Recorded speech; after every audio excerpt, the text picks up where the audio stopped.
Welcome to Who Am I to review all you good people. Stories of romance overcoming class boundaries have permeated decades of Indian cinema.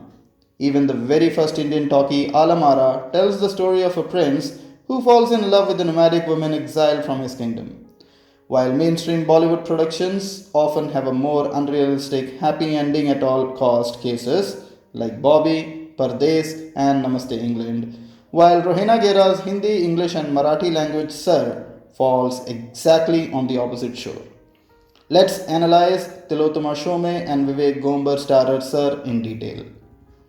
Sir tells the story of Ratna, played by Tilotoma Shome, a widowed domestic worker who finds a complicated romantic spark with her recently single employer Ashwin, played by Vivek Gombar, who's just returned from the US after breaking off his engagement. In the brief moments where Ratna isn't waiting on Ashwin, she interacts with his driver Raju or his neighbor's domestic worker Lakshmi, played by Geetanjali Kulkarni. Ratna's stoic demeanor gives way to an implied smile, and her stillness to a vivid energy. Just as the character's colorful saris pop against the muted tones of Ashwin's gloomy apartment. Tilotoma Shome is quite simply mesmerizing, and half the story is told through her change in mood and posture. Each of these lower class characters occupies a dual existence.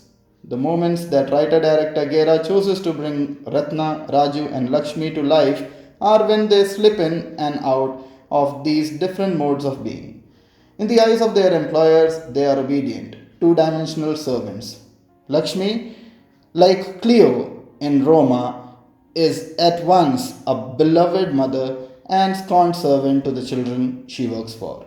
But outside their employer's field of vision, they are fully fleshed people with their own unique sense of humor, their own dreams, and even their own passive aggressiveness. They are allowed to be simply like that by the writer.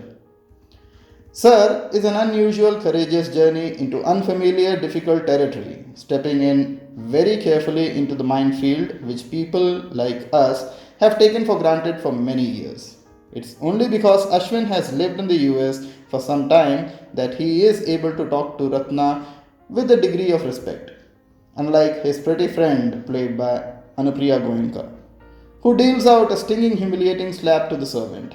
For a film which is subtle in many of its notes, the bold use of the word servant from Ratna's mouth serves as a double edged sword.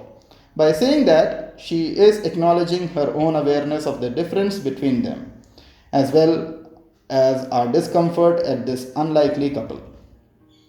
We start by seeing the two inhabit different spaces in the flat. She in her small servant's quarter and the kitchen, and he is in the rest of the house. Slowly, as they begin drawing closer, they start sharing the same frame, tumbling rather too suddenly into intimacy. Some more time spent between the two, some more negotiating bends, and the relationship could have been built upon a bit more. I missed those in between moments which take place between scrupulously observed distance and the awareness between a man and a woman. In one of the scenes, Ratna firmly says that she wants to be a fashion designer when Ashwin asks her if she hopes to be a tailor. In her world, dreams don't come with a class certificate, and in his world, societal labels find more prominence than feelings. The maid is shown the door and humiliated when she tries to check out an upscale fashion boutique in Mumbai. But nothing deters her from telling herself that a servant too has the right to become who she wants to be. The writing doesn't reek of prejudice or hate, but optimism and hope, even as the treatment stays nuanced and realistic. When Ashwin's friend asks him, "How can you possibly date your maid?" the remarks aren't condescending but concerning for a third person who isn't blinded by love. With a runtime of under 2 hours, the film has a simmering, sensual mood to it. What stands out is the captivating emotional intimacy that unfolds in an unhurried manner. The characters barely touch or speak to each other, but the proximity is palpable. This is hard to find in contemporary love stories. If I may sound biased, let it be, but women make beautiful love stories. because their mind sees things that men miss out on. The moody cinematography cleverly uses Mumbai, the sea, and the spaces within the sprawling house is presented as a significant character. The city, a land of opportunities, is an equalizer. Two people who are drawn to each other but refrain from saying so live in the same house in adjacent rooms. The walls that separate them are also metaphorical, implying Ratna and Ashwin's so close to yet so far status. Tilotuma Shome and Vivek Gombar are outstanding as two people who must reveal and conceal what they feel, to strike a balance between expression and refrain, innocence and courage.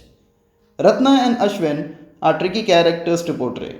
The actors infuse simplicity, sincerity, and a sense of inherent compassion and niceness to the story.